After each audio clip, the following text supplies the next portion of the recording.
قضیے میں نہ آئے، اس معاملے میں نہ آئے جس کا تعلق عقل کے ساتھ ہے۔ غصے کے بارے میں ایک بات یہ بھی ہمیں پیش نظر رکھنی چاہیے، جیسے مولانا صاحب نے فرمایا ہے کہ جج غصے کے حالت میں فیصلہ کرنے کا مجاز نہیں ہے، اس کو اجازت نہیں ہے کہ وہ غصے کی حالت میں کوئی فیصلہ کرے۔ اسی طرح گھر کی لڑائی، میاں بیوی کی لڑائی، یہ بھی بسا اوقات غصے ہی کی وجہ سے ہوتی ہے۔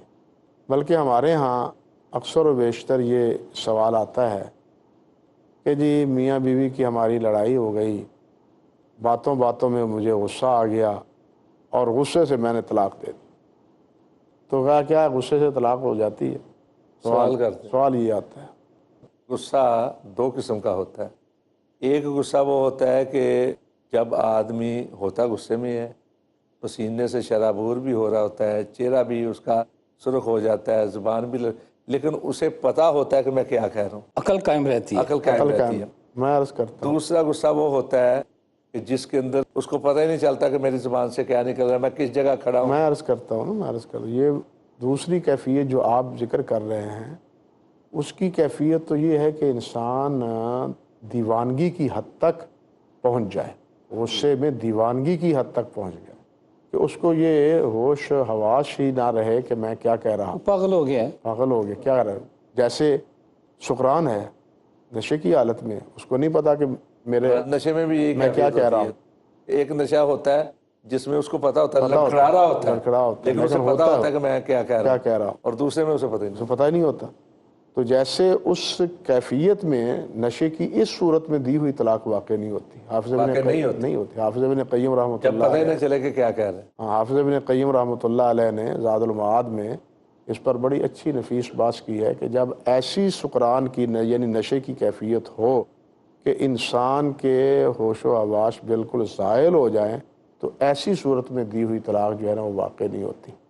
جو ایک غصہ وہ ہے جو نارمل حالت میں اب باہم آپس میں لڑائی جھگڑے کی وجہ سے ہوتا ہے اور دیوانگی کی حد تک انسان نہیں پہنچتا، تو اس میں طلاق واقع ہو جاتی، کیونکہ طلاق کبھی رضامندی سے تو ہوئی ہی نہیں، خوشی سے تو ہوئی نہیں، ہوتی لڑائی سے ہے۔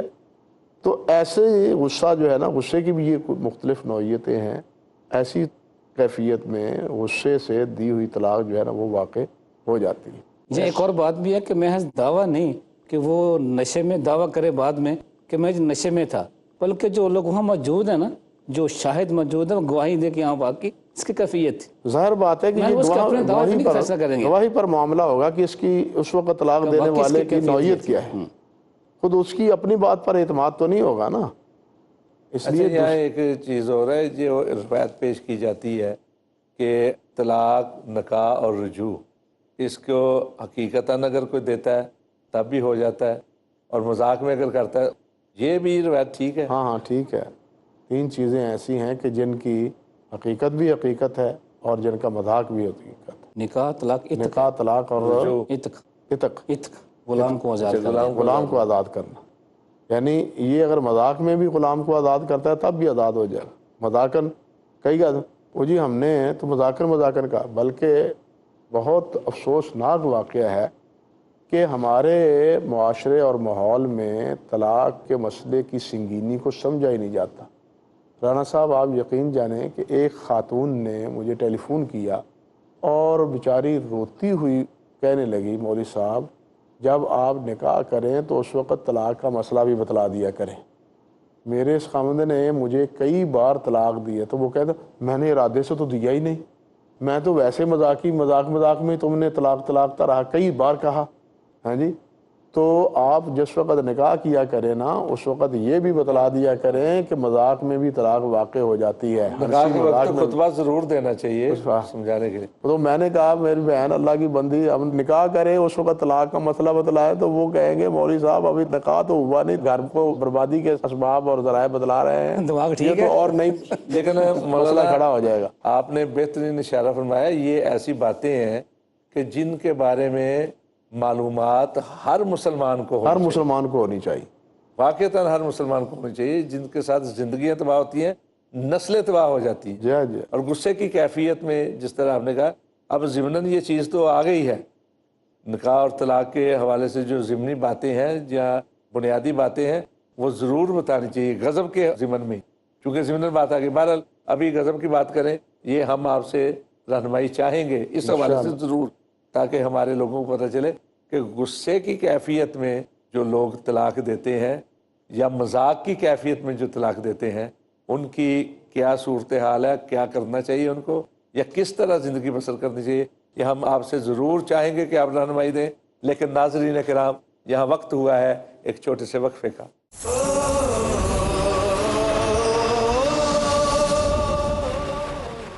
جی السلام علیکم ورحمۃ اللہ وبرکاتہ۔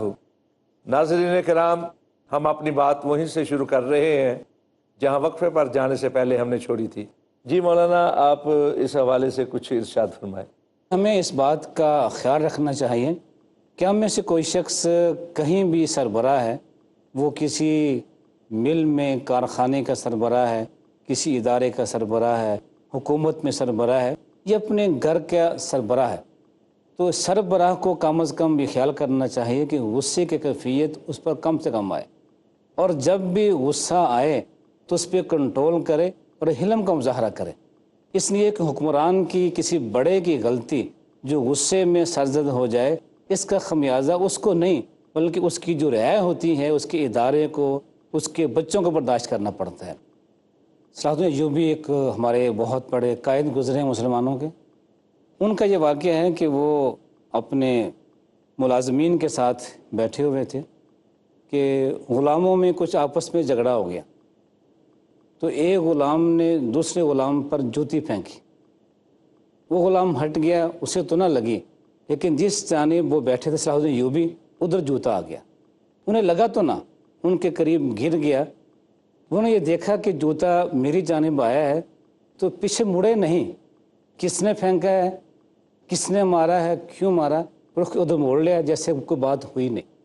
اگر یہاں غصہ آ جاتا صلاح الدین ایوبی کو اور وہ دیکھتا ہے کس نے مارا ہے، کیوں جوتا پھینکا ہے، تو وہ غلام کی خیر نہیں تھی، لیکن حلم کا مظاہرہ کیا اور غصے پہ کنٹرول کیا، ادھر رخ کیا ہی نہیں، رخ موڑ لیا کہ نہ غصہ آئے نہ غصے میں کوئی ایسی بات سرد ہو جائے۔ یہ خوبی ہے بڑوں کی، جس لیے غصے والی باتیں تو ہو جاتی ہیں، لیکن کوئی عام آدمی ہے تو اس سے غصہ آئے گا تو شاید نقصان تھوڑا ہو، لیکن کسی بڑے کو، سربراہ کو غصہ آ جائے تو نقصان زیادہ ہوگا۔ اس لیے انہیں خاص طور پہ بڑوں کو اپنے غصے پہ کنٹرول کرنا چاہیے۔ غصہ جب بھی آئے فوراً وہ طریقے علاج ہیں اسے اختیار کریں۔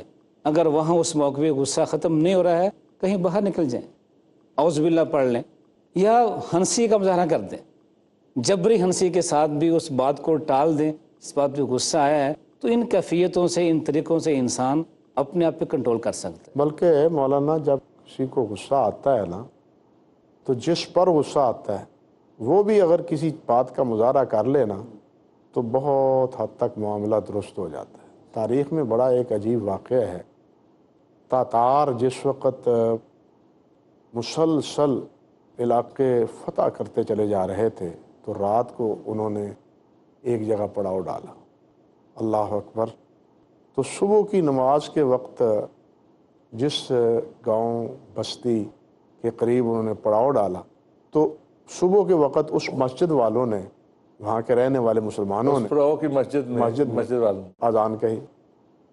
یہ تاتار اور اس کا لشکر جو ہے وہ سارا سویا ہوا تھا، یہ بلند آواز سے اذان کہتا ہے۔ آواز اذان کی سن کے تو بہت اس کو غصہ آیا، سوئے پڑے کو اٹھا دیا، سوئے پڑے کو اٹھا دیا۔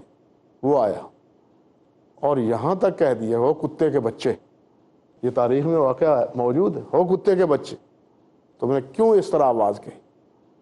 تو اس اللہ کے بندے نے ایک بات کہی، نے کہا کہ اگر میں اپنے رب کا فرما بردار ہوں تو پھر تو میں اس کتے تو بہتر ہوں، اگر میں اپنے رب کا فرما بردار نہیں ہوں تو میں کتے کے بچے سے ہی بدتر ہوں۔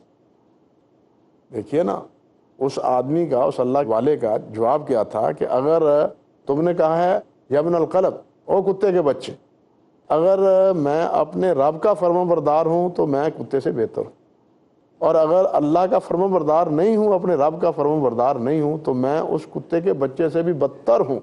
جب یہ جواب دیا تو یہی جواب تاتار کے سردار کے دل پہ لگا، اور یہی کہتے ہیں کہ اس کے مسلمان ہونے اور اس کے اقدامات کو ختم کرنے کا یہی جملہ جو ہے نا وہ سبب نقطۂ آغاز تھا اس کا۔ آپ اندازہ کیجئے کہ غصے والا جو ہے نا صرف اسی کو ہی نہیں برداشت کرنا چاہیے، اس سے یہ بھی سبق ملتا ہے کہ جس پر غصہ کیا جا رہا ہے اس کو بھی دانائی کا مظاہرہ کرنا چاہیے، اسے بھی اینٹ کا جواب پتھر سے نہیں دینا چاہیے۔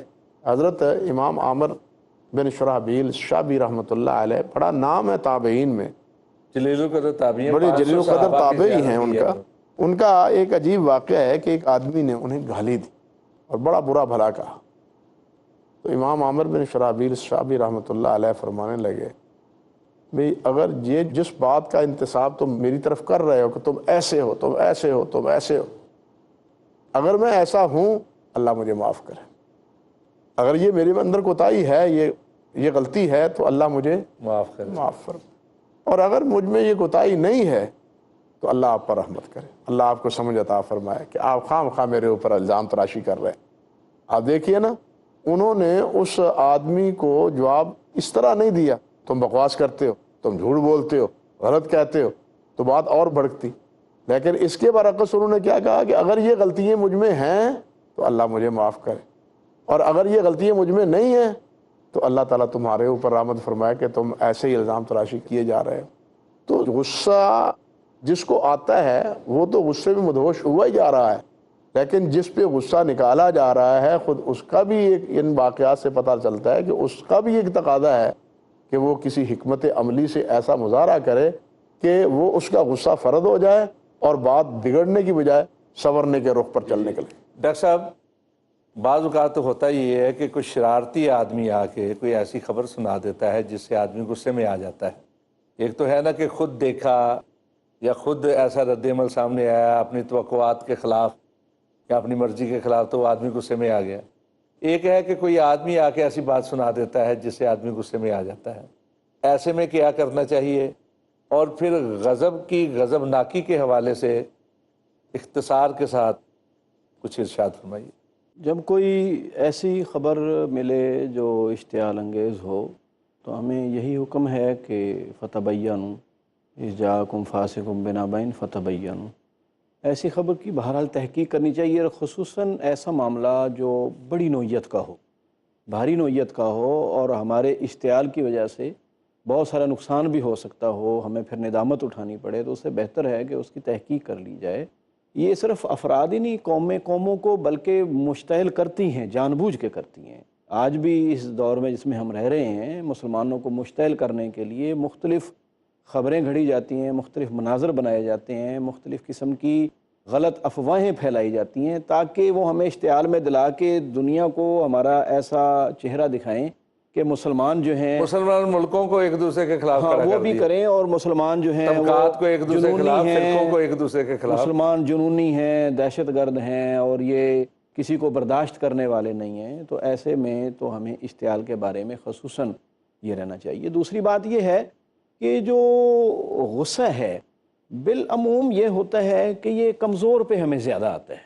بچے ہیں، چھوٹے چھوٹے بچے ہیں، ان پہ ہمیں غصہ آتا ہے، کمزور ملازم ہیں ان پہ غصہ آتا ہے، ہمیں خواتین چونکہ ہماری ذمہ داری میں دی گئی ہیں ہم ان پہ غصہ نکالتے ہیں۔ لیکن اس مسئلے میں ہمیں یہ ضرور غور کرنا چاہیے جب ایسوں پہ بچوں پہ غصہ آئے کہ حضور صلی اللہ علیہ وآلہ وسلم کے اخلاق کے قربان جائیے کہ حضرت انس رضی اللہ تعالی عنہ فرماتے ہیں کہ میں 10 سال میں نے بچپن میں آپ کی خدمت کی ہے، 10 سال، سبحان اللہ، اور بچپن میں بہت 5-6 سال کی عمر تھی ساری ان کی، اور 16 سال کی عمر تک تو، لیکن فرماتے ہیں کہ اللہ کے رسول صلی اللہ علیہ وسلم نے مجھے ایک مرتبہ بھی نہیں جھڑکا، کبھی اف تک نہیں کہا، کبھی۔ تو اب دیکھیے، آپ خود سوچئے کہ بچہ تو بہرحال بچہ ہوتا ہے نا، اس سے کتنی غلطیاں ہوں گی۔ وہ عربی میں کہاوت ہے کہ الصبی صبی ولو کان بعد نبی، کہ بچہ تو بچہ ہوتا ہے بعد میں چاہے وہ نبی ہی ہو۔ تو بچے سے تو غلطیوں کا ہونا عین ممکن ہے، اور یقیناً حضرت انس سے بھی ہوئی ہوں گی، لیکن اس کے باوجود، اور ہوئی کا ذکر بھی ہے، جی بالکل بالکل، وہ ہونے کا ذکر بھی ہے، بتایا جی ہاں جی ہاں، وہ کہ کسی کام پہ بھیج دیتے آپ، میں بھول جاتا، بچوں میں کھڑے ہو کے کھیلنا کودنا شروع کر دیتا، بچوں کا کھیل دیکھنا شروع کر دیتا، خود اللہ کے نبی تشریف لاتے، بعد میں اتنی دیر ہوگی تو آ کے بڑے پیار سے کہتے ہو کانوں والے یا ذو الاذنین، مطلب یہ کہ تمہیں کوئی بات کہی تھی کدھر کھڑے ہو گئے. تو اب اس میں بھی دیکھیں آپ غصے میں نہیں آئے ہیں بچے، مسکراتے ہوئے بات کر. بیویوں کے معاملے میں آپ کو معلوم ہے کہ وہ روایت ہے کہ حضرت عائشہ رضی معاملات اللہ ہوئے. تعالیٰ عنہا بلند آواز سے آپ سے بول رہی تھی، اچانک حضرت ابوبکر صدیق رضی اللہ تعالیٰ عنہ بھی آگے، جب انہوں نے دیکھا تو ان کے لیے تو ناقابل برداشت بات تھی کہ میری بیٹی اللہ کے رسول صلی اللہ علیہ وسلم سے کوئی اونچی بات کرے، حالانکہ میاں بیوی میں ہو جاتی ہے اونچ نیچ، تو وہ مارنے کے لیے جو ہی دوڑے ہیں. تو اب دیکھیے غصے پہ ضبط آپ کا کتنا ہے. ابھی یعنی کہ ان کی بات تکرار بھی ہو رہی ہے اور وہ دوڑے ہیں، تو حضور صلی اللہ علیہ وسلم درمیان میں آ گئے حضرت عائشہ کو بچانے کے لیے. عین موقع کے اوپر جسے تکرار ہو رہی ہے اسی کو بچانے کے لیے آ گئے ہیں. اور جب حضرت ابوبکر چلے اچھا گئے یہاں ایک بات تو آپ نے جو ہے نا، خوشگواری سے فرمایا کہ دیکھو میں نے اس صاحب سے تمہیں کیسے بچایا ہے. یہاں ایک بات میں ذرا تھوڑی سی وضاحت کے لیے کہ بعض اوقات تو اونچا جو بولتے ہیں نا گھر والے یا پیار والے، وہ پیار لاڈ کی وجہ سے بھی آدمی بولتا ہے. لاڈ پہ مثلاً واقعہ ہے پیارے رسول صلی اللہ علیہ وسلم کا ہی کہ اس طرح خواتین جو ہے نا باتیں کر رہی تھیں اللہ کے نبی کے ساتھ، تو حضرت عمر فاروق رضی اللہ تعالیٰ نے تشریف لائے تو وہ یکدم خاموش ہو گئے. تو اللہ کے نبی مسکرانا شروع ہو گئے. تو حضرت عمر فاروق نے کہا اللہ کے نبی، اللہ آپ کو اسی طرح مسکراتا رہا کہ کیا بات تھی؟ تو کہا عمر تیرے آنے سے پہلے یہ بڑی باتیں کر رہی تھی، بول رہی تھی، لیکن تو آیا نا خاموش ہو گیا. میں یہ بھی عرض کروں کہ غصہ ایک فطری چیز ہے انسان کے اندر. اللہ کے رسول صلی اللہ علیہ وسلم کو بھی غصہ آتا تھا، لیکن وہ غصہ حدود کے قیام پر آیا ہے، آپ کو کافروں کے خلاف آیا ہے، برائی کے خلاف، برائی کے خلاف آیا ہے. باطل کے خلاف. ہاں تو باطلیت یہ ہونا چاہیے. اور لیکن گھریلو معاملات کے اندر دیکھیں آپ اگر کسی کو غصہ آ بھی رہا ہے تو اس کو ٹھنڈا کرنے کے لیے آپ کتنا اہتمام کرتے ہیں کہ آپ صلی اللہ علیہ وسلم ایک زوجہ محترمہ کے گھر میں تھے اور دوسری زوجہ نے وہاں گھر میں کچھ کھانے کی چیزیں بھیج دیں، تو انہوں نے ظاہر ہے کہ ایک سوکن کا ایک جذبہ بھی ہوتا ہے، ان کو بڑا یہ محسوس ہوا کہ اب تو میری انسان تھے حضور صلی اللہ علیہ وسلم پہ میرا آج تو حق ہے اور یہ اب بھی مداخلت کر رہی ہیں، تو انہوں نے وہ برتن پھینک دیا اور وہ چیز بکھر گئی. تو اب دیکھیں کہ اس اشتعال کا آگے غصہ آ سکتا تھا اس کی وجہ سے، لیکن حضور صلی اللہ علیہ وسلم نے وہیں سے ایک برتن اٹھایا اور اس خادمہ کو جو بیچاری گھبرائی ہوئی تھی اس کو پیش کیا اور کہا کہ جاؤ ان کا شکریہ ادا. سبحان اللہ. جی ناظرین کرام، آپ نے دیکھا ہمارے معزز مہمانوں نے کیا خوب بتایا کہ مومن وہ ہوتا ہے جو غصے کو پی جاتا ہے پانی کر کے. غضب ایک بہت بڑی آگ ہے جو جلا دیتی ہے، لیکن اس کو کنٹرول کرنا یہ ایک مسلم کی ذمہ داری ہے، اس کے ایمان کا تقاضا ہے. بات ابھی مکمل نہیں ہوئی، سلسلہ بھی جاری ہے، لیکن انشاءاللہ العزیز آئندہ پروگرام میں ہم ملیں گے. انہی بزرگوں سے ہم مزید رہنمائی حاصل کریں گے نئی جہتوں کے حوالے سے. آج کا اس نشست کا وقت ختم ہوا، اجازت دیجیے. السلام علیکم ورحمۃ اللہ وبرکاتہ.